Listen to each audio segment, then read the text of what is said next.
哎呦我的妈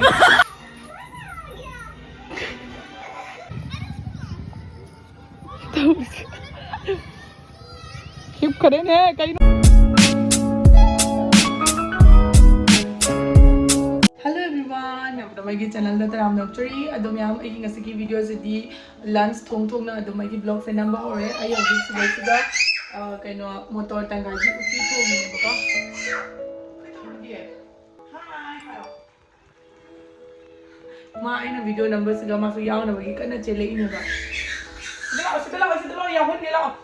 Ado ngasi se ko ma chak toy ma pa do lak pa ma tam yore adu ko ma na print ma cha ma tawge kai na da ma se chak thongam de duty de la ga chak thong de sam sawi ba ko ado ai horen ma na chak thong de ga ma gi reaction da ko mai to singe khudum na di hana khudum ko pak na di hana lak pa yai horen tu na mobile sa ga ma am da su lakke adu ka ko ma am ai na mamangi videos ta ba we thong gi ba do han ba phaw ba do ai do ai ngon da Instagram da ai na address pi ro ha ba do pirak tre ba ko ai na di khajaru ba gi videos ko thing ta miss taw da ma ne na ado ma han da ki videos ma di miss taw ra ba ma le ma address thak tra ba ni na report ka mai na pi ni adu ga ani shu ba da phaw ba do adu di ai soi da na ma ki pot tha ga ni ado sikale re ba ko ai na mamang da ha ki ba gi ma tung ina ai bag to ai lo li ni ba ko ngang ngang gi ado si lon ba gi videos su ai adum la ka ni myam da su dum ujarak ke ba ko si lon ba gi do si bag si ni ai na pi do ise hoji kana lotion be lak na ri na kala ma ta ngai asi gi video do ai na to ngana na mi ba ko myam su dum ai gi videos da yenga ga lon ba ngam na ba gi da mang ta ai na dum hire ga lon ba ni ado next video da la ka ni adu na myam subscribe to da mang subscribe to solo Umar ma khai tare hojik la ni nga tang le ga kuira amai prank to gana khan bu matam se am thengjali abko horen aseng mo ki la ga ngon phu ba tare aduna ai chak se thong bala thamage adugo losal la thamge bako khangde agi prank se successful bro the breaking se ado makha gi nupa macha ma so khoyum da sana bala e do khoi macha ga kam thi no phuna yengo moi bani se matam bu no mu da sana ni phuna ju phuna ni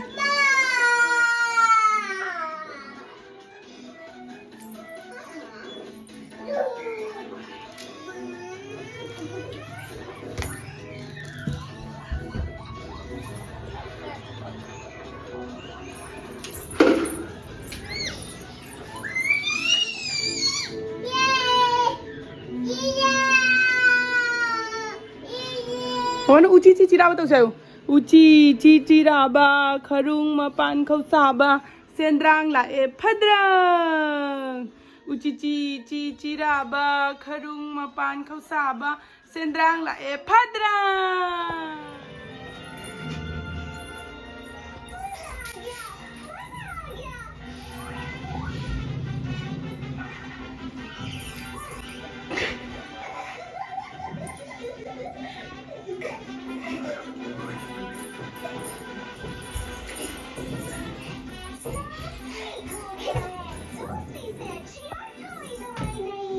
No, नहीं मानना आरव नहीं मानना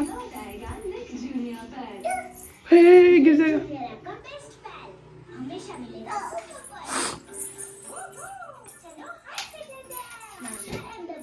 कहीं ना बताओ इसे तब ताई खना लोरगा हमको मुनुशिना ना को टीवी का जेंगमिना करे साना मिना करे हो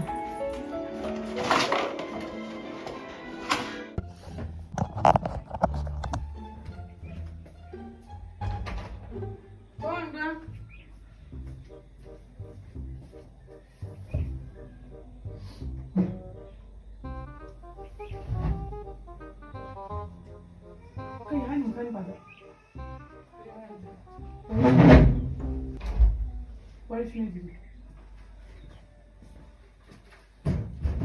Makai ni kita lau lama, maya ada. Makoi makai ni kita. Lau tu apa? Ikan deh, itu jeng ni tu. Jangan pergi tu ini. Ini tu apa?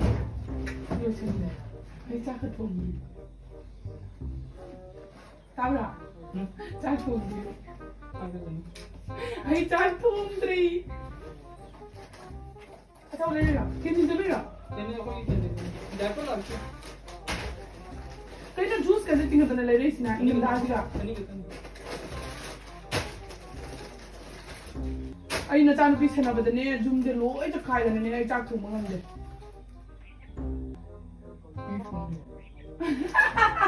哎呦我的妈！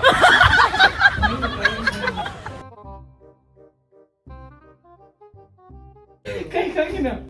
Hindi na talungin ka niya. Kay kanina. Nagpupun ni kayo niya. Ay, video like Ay, video like 20 minutes later. Patingin ako.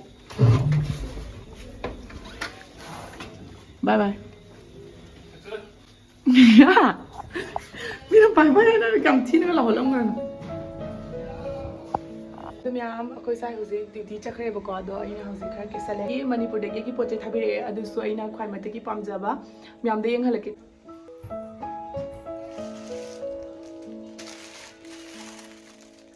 sudale kupa sa samde ngo machu kupa sa se am ta ye ngo hai ba bra my color combination se kupa za ma duga ki magi fi si sune kupa ma sa dana phai ba ko ai amu bana ado am ko si se huzig ki sel ki reba si se huzig blouse tu hali aduga blouse to khoi be mem da tu hali khoi be mem na thara kanda myam da sel go cher ke huzig ki dum sando ga ulake ba ko asi se instagram page sa ina yong haina lei ba do adu da thabirak pani ba ko yam sa na phase ba ko haidi magi phi se adi mai pro se khang ba yam sa tina na la ga yam sa tina adi machu se yam sa tina phaza ba do yengo aduga marak tu su loina ka bok chaye adu myam magi instagram page so isga ucheram ge aduga noi noi gi Pasaba Pirongi, Pasaba Machu Topani Kodo Mam Nusu, Cheek Tobio, Aduga, Kasaranzil Kasarangilgi blocking a gala in Habio the Tadimana discount pin have an evoco Kasada, Pumba Piga, Adagi Mani Bude Tapasagam Tina can evoco piece, Hogimatu Yam Laga Pasabado, the Oevoca, Hinga.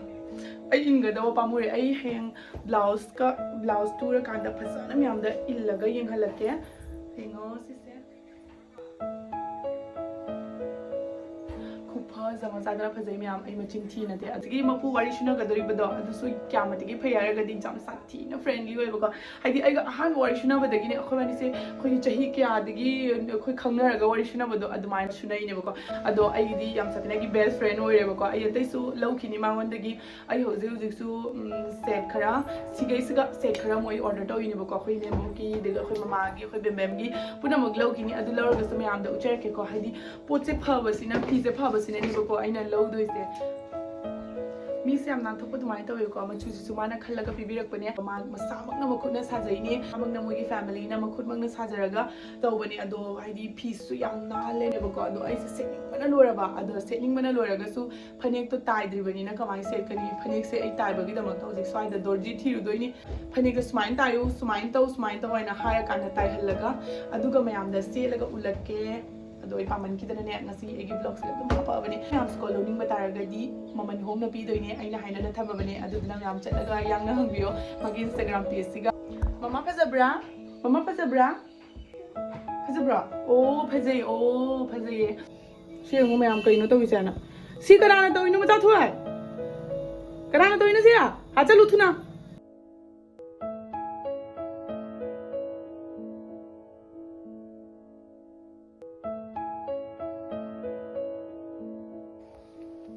Ako hazi park tamu koi batok lai na duty lai te bako kenga mom me bako light se mina ko wedi anga wini harani okay ai kana chatli ni hoji kana ji thame ba masak to jenga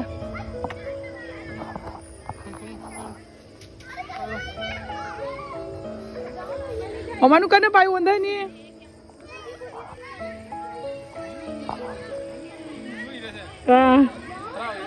Siapa oi? Siapa Angang hijau. Ah. Angang hijau juga mungkin. Hai hôm nay mình sẽ phụ thuộc cái đó bây giờ để vào trong đó rồi mà. Mỗi tàu cái máy tàu ấy.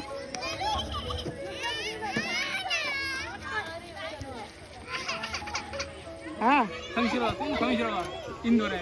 와인을 이러. Sanu, onda ni, kan ba yo? Ini dah ini.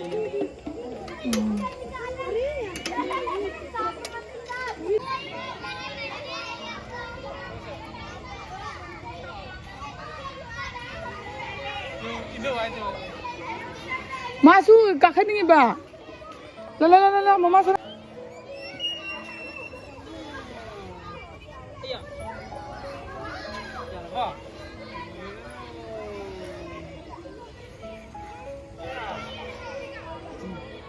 तू आधा हरी बांधों में चाप ले रहा अने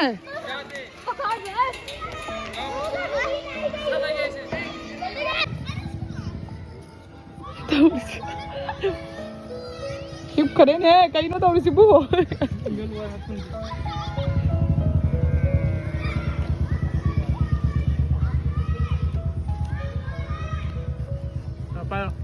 빠져 가도 가요 요즘 자नु lummi jamna du do मचा도 लाम fungi से तो उगी ने खुद का भाग तोक तना का लाम से जो ई ने म सिंगांगे जानु तो आदन तू चिचे म तू हिप का लई से लई उना बतू तो इधर मा पा चला सिरा से मनु ने तो मा चल पापा गाड़ी में तो चलो रस्सी खोलो